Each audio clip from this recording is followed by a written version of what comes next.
Tingin muna ako dito sa aming rooftop. Rooftop. Rooftop.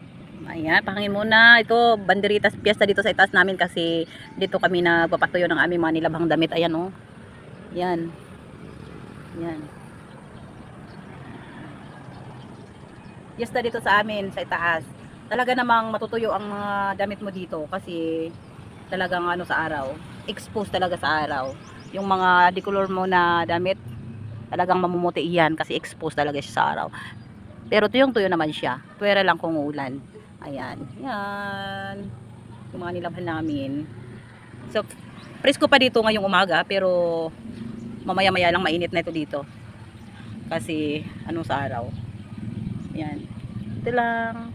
Masarap dito magmuni-muni kung mahangin. May time kasi na mainit dito. Pero ngayon, presko pa kasi maaga pa. Ang problema lang dito, pagbaba, kasi mainit yung gawong namin yan.